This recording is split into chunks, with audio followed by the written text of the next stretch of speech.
one gets knocked down, they're not going to get revived up. And you can see Navi, they're looking to really suppress onto Bluebees and take advantage of this. With Matic get onto the side of the wall, they do have to be careful. You can never be exactly sure where the players from Bluebees are going to be. Yeah, the hit says they just don't know how many players are going to be in this area once they push upstairs. Get the information, nades in hand, not going to be able to chuck. Oh, that was not a nade, actually. There was a smoke or flashbang, actually. Flashbang that did get buffed up in the most recent version. PUBG Mobile in the recent updates. So it is definitely a viable option. 8 chance got a shotgun, only 4 more bullets. It's going to be a hard one. We all know Imperium. He tries to go for the shot. Even if you got a golden shotgun, it's not going to be enough to take down the side of Na'Vi and their compound of Chumacera.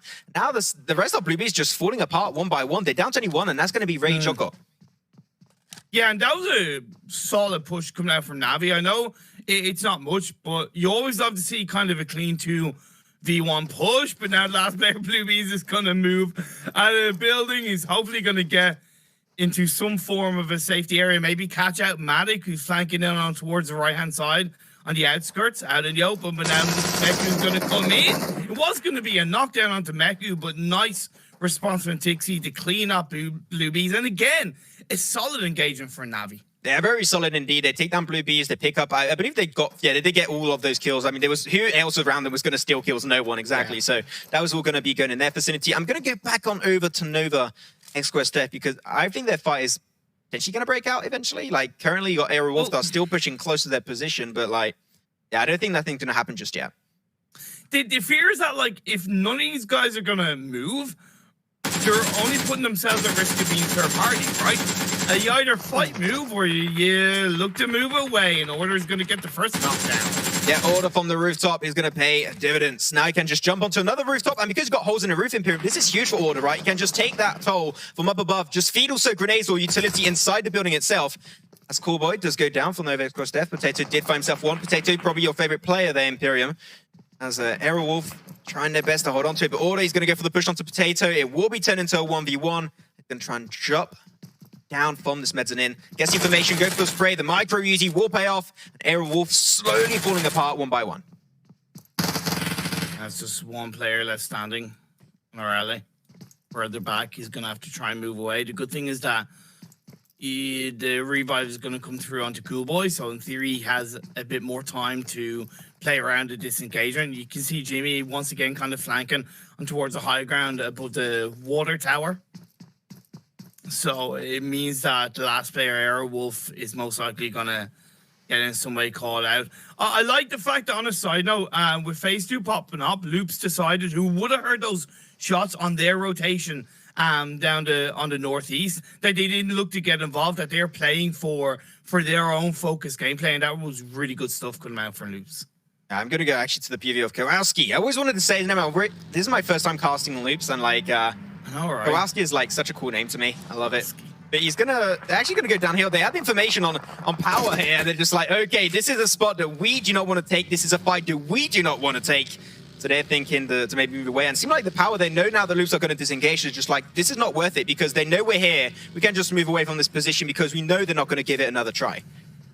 Yeah, and kind of looking at this phase 2 circle shift, the key areas you're looking at is definitely the high ground above Picado would be a really good spot to hold on to if you're coming in from either the outskirts or if you're able to cleanly rotate towards that area. And then you're kind of looking towards the high ground to the north of Chumacera. It's not as high as preferably be, but considering a lot of the terrain is relatively flat for this phase 2, at least close to the center of the circle, that's where I'd recommend. But what I do like is that you have 3 teams now towards the center of phase 1. You have Godsend, you have BTR, and you have A1. Yeah, Bigetron didn't have to go too far away as they did drop in Picado prematurely, so he should be okay. Zuxi is scouting a little bit farther as Godsend, so something to keep your eyes open for. So slowly but surely, Renari is going to get pushed up for Aero Wolf. Can hear the footsteps. He knows that Jimmy's going to potentially scout. He's getting pushed from the sides of the building. This is going to be a hard one for Renaro to really take hands down. He's got the barrel. 30 bullets, no increased mag, unfortunately. But Jimmy now, he knows that like he can't peek from the windows anymore, so Jimmy is going down the hill slowly but surely. He wants to join up on the mix and give potentially this opportunity for his team to take that fight 1v3. Aero Wolf, last player Renaro. Now here it is, the push is going to be happening.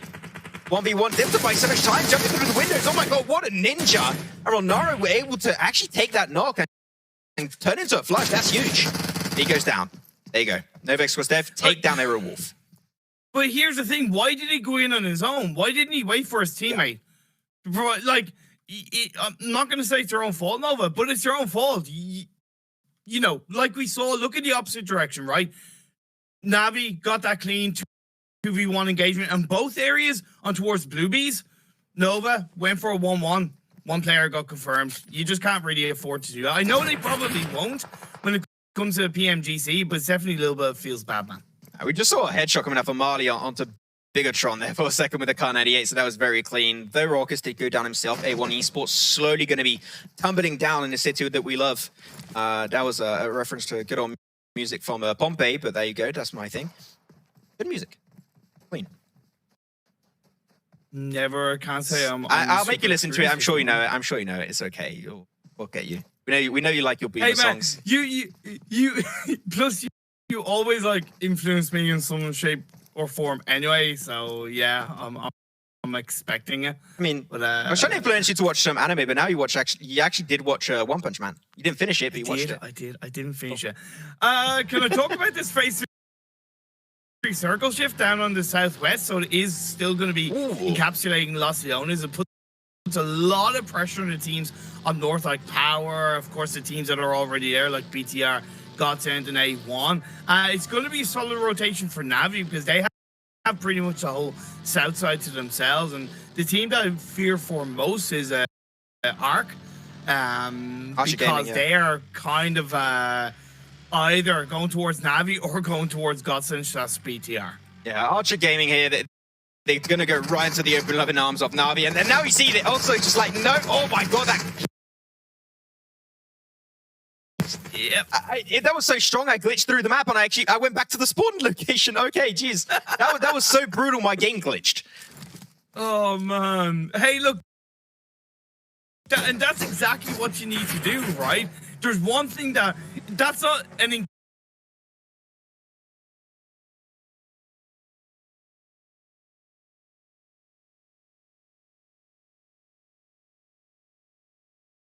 engagement, right? That is controlling your area in the circle. Now this is engagement. Now this is push. I'm okay with this because they know where they are inside the circle. They know the control they have, and when you get that timing right on the engagement, when you push it in real fast, real quick, you're able to move in as quickly as possible. Yeah, Navi going to be pushing up. The Kitmatic on the backside on top of the building. I think this is good. It gives a good point of pressure. We saw Zute do a similar move when it came down to Miramar on game 2. And now he's going to be doing similar over on this final game. They get the initial knockdown. Alto's going to be good down, and Nonix is going to be a casualty. Fabian Pugchimilo himself. Sun is going to be holding on strong, looking towards the compound once again, but he's going to be the last standing player of Archer Gaming. And this should be their underlying issue, their underlying death, and it will be the case. Navi, despite being what I thought initially was an over-aggressive push, come out on top, and Navi pick up already 8 kills in this game, and it's only phase 3 in a Miramar game. That's huge. That made sense because if you take out the team behind you, looking forward, you only need to look forward, right? You don't need to look behind you. And because Mavic stayed inside the circle, he's on the high ground. Church, he's able to look over where they can go, where other teams are going to be. Around him, you can instantly see he's already taking shots towards BTR, down towards the eastern side, but Luxy gets a knockdown onto Mavic. Yeah, I mean, Luxy is the sniper / like support of the team, so he's the man who does the headshot. When it's a headshot on Bigetron, it has to be him. But Bigetron's still able to do some really good stuff at the end of the day. I'm so happy to see actually that Bigetron did not lose a player after that great headshot from Marley of Godsend. So they were able to get the rares, get back to the 4-man team. I would love to see a Bigetron chicken dinner happen today. I think they've been struggling a little bit. It is Scrims. They may be trying a few things, trying on error. They're struggling a little bit, but that's fine. Or I'm sure getting into the PUBG Mobile Global Championship, like PMWL, they kicked off the tournament with 2 chicken dinners back to back on the first day. Fair. So you're not underestimating them. They're still going to pop off. No. I really like the rotation on the previous circle from A1. It was A1 indeed. And then with this phase 4 circle shift, it's gone centralized towards this area, still on the edge of Los Leones. Luke decided to rotate into Los Leones, which I think was a little bit risky. However, because of this circle shift, it's paid off because now they are on the edge of the circle, on the edge of the city, and will have sightlines over the other teams. And TAYANG. And go over to A1. So A1 actually are the team that did win the first Miramar game, as a point of reference. They were the team to actually take that one, so it really shows up in big style. Power, they're still going to make their way inside the compound of Los Angeles. It could be contested by Loops eventually, so they've got to keep their eyes on the prize. As Rrq Athena, they got their eyes set. They're not on the prize, they're set on another team, and that's going to be actually Godsend. They're going to go for the crash. They find a kill onto Na'Vi. Na'Vi's going to go down. Godsend, they still got Raucus, they still got Marley. But now they're going to go for close quarter fights. No more headshots for you, my friend Marley, as Marley's left as a one-man team stranded in this compound in a 1v4 versus Rrq Athena. They do have one member knocked away, so it is basically a 1v3. He finds one, can he go for double? Yes, he can. Marley maybe clutching it. That's the opposing side of Rrq Athena. That didn't want to play, but he has to reload, and he's able to actually maybe get the surprise back onto B11, and he does go down eventually. The reload, Imperium, the reload could have changed the future of that fight. Oh, so close. Yet so far, great effort from Marley in a clutch heat of the moment situation, but it didn't work out for him. We are down to 8 teams, 32 players. I love the rotation coming out from Execute Right, led by Zute. They are pulling off a great rotation down in the southwestern side of the circle, pushing Na'Vi back a little bit, and they do have a bit more control compared to the CIS team. Very similar to game 2, like we see Execute just being very passive. You don't see too much of them in the early game stage, but when it comes to the later stages, that's when they start being proactive and go for these fights. And this is exactly what I'm talking about. They find a knockdown onto Na'Vi, instantly confirm the kill onto Meku. That's going to be already their first kill so far. As they're going to have a little bit of a 2-man car rotation. And okay, that was a 316, not really what we wanted to do right there, but they might get picked up by Fate, but no, Fate is just not too interested. He's going to move back towards the rest of his team, towards Echo, Noob, and also Zute. But now they're going to take down heavily because of that blue zone, and they actually forced over this lip of the hill, so Na'Vi not in the most comfortable of positions. They really are, but either I Execute, to be perfectly honest, because they're still not in the circle. They've allowed kind of in some way BTR to get closer to the center, and maybe by not being aggressive enough onto Na'Vi, they've lost their position inside the circle. But as the blue zone closes in, Chu's going to get knocked down onto Tixie, and that could be the control that Execute need to wipe out Na'Vi. Yeah, I mean, there you go. Zute already shown up. He's got the Carnage here. He's got the M4. He's taken down the top player, top fragger, one of the top fraggers of the EMEA League right away. That was Tixie, and now he's just moving on to their future endeavors. They get into the car. I would say don't overstay your welcome. It's definitely not worth it just for 2 kills down to Na'Vi. Go for the circle and gatekeep later on, which is what they're doing step by step, slowly but surely making their way forward. Exactly. And the circle is about to center up once again. 50% is lost against, 50% is open land. Where's it going to go, Imperium? Oh, let's wait and see. Although on the side of Execute, it's gone from good to bad straight out because BTR got 1 knockdown. Toffee's last player for Na'Vi got a 2nd knockdown. It's part of why I do say always take care of what's going on behind you so you can focus on what's in front of you. And the circle does center up between A1 and BTR. 2 golden gods in the golden parts of these circles. Looking good. Looking real good indeed, but the circle is looking good for A1 and Bigetron. Like, they are holding on strongly to their spot. I said it, I want to see a Bigetron chicken dinner today. Yeah. Ooh, this might be the one.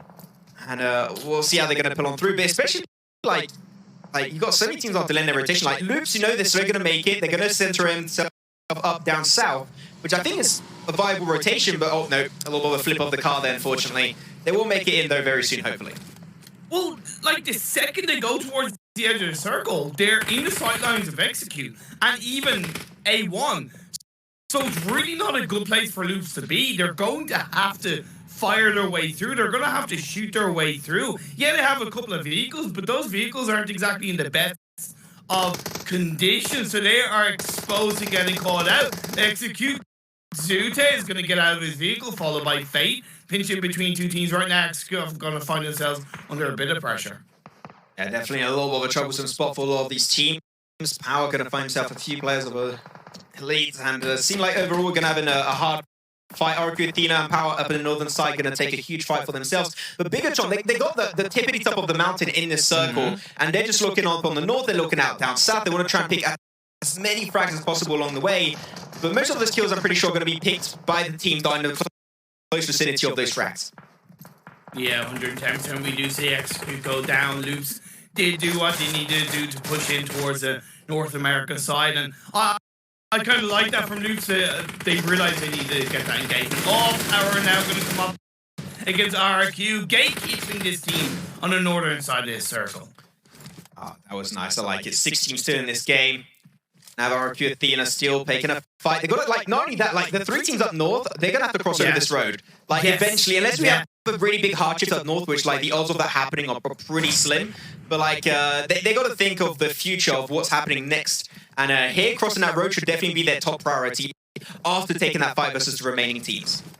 And I think that's why they're taking the fight. Because at least they're grabbing kills before they have to move across the road. So at least they're grabbing extra points. And I agree with how Rrq are playing this. Yeah, I think it's definitely they're trying to make sure that no one's going to backstab them later on in the game. So I think that's a good call.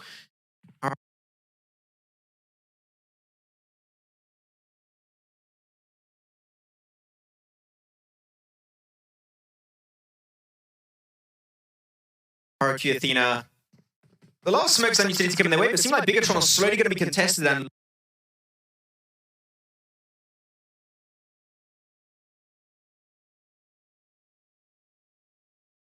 Loops, they're actually making their way down south as they're trying to make it uphill, but they got not only one team to take care of Imperium, they got 2. They got A1 Esports, they got Bigetron. This is maybe a little bit too much for the PMPL Americas team to actually make it through, but it is Loops we're talking about, so anything is possible for them. Plus, they do have the circle, so they don't need to move from where they are. BT are the ones that are being pinched out from this circle shift on the next phase. However, the good thing is that they do have the high ground advantage over the likes of Rrq and Power, who are also outside the circle. Microboy is going to be holding on to the south. I like this 2-2 spell Bigetron. They got 2 players taking care of the south, 2 players taking care of the north, trying to make it even Steven in terms of the charge of work they're all taking care of. The circle, we talked about it, right? It's not going to go up north. There's a slim chance of that happening. It's going towards A1 Esports and also Loops. So you can expect Power and also Rrq Athena to take a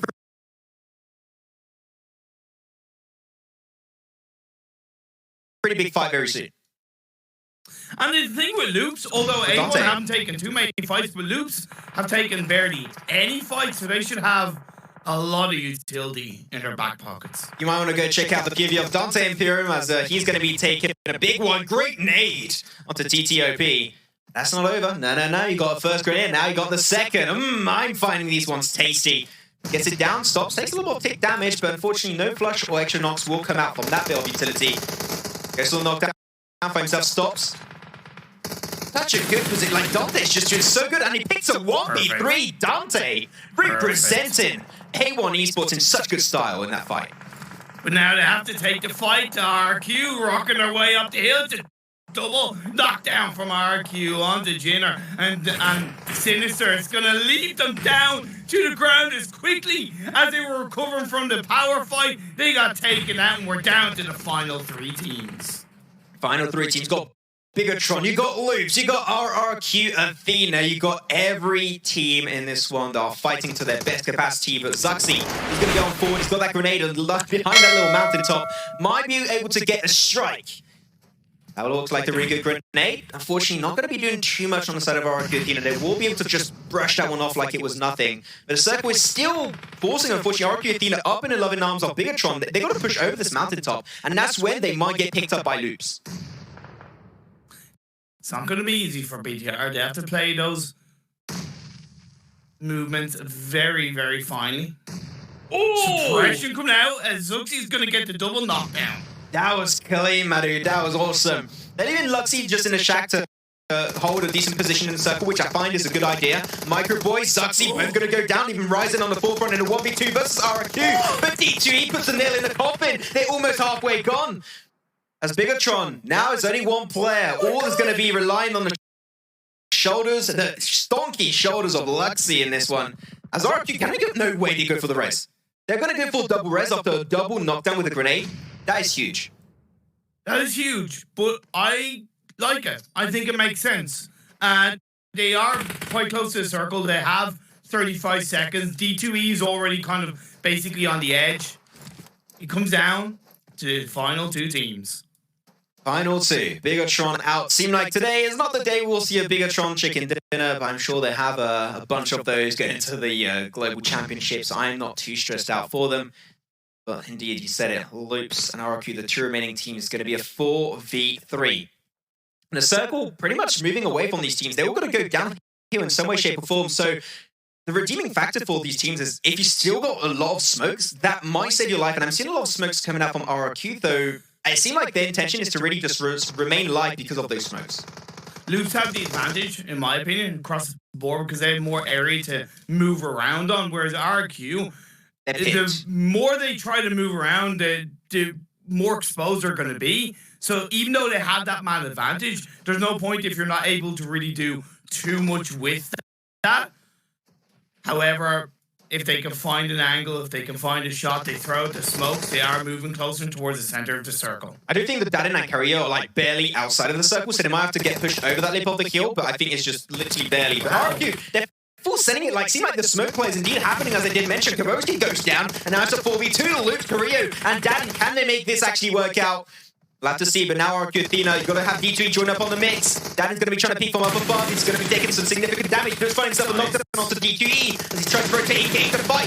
He goes down also. It's now time to a 2v1, and they find it. Rrq Athena will be your Miramar gods on game number 6 of these scrims. What a way to close it. Like, they were just so good from start to finish that game. I love that.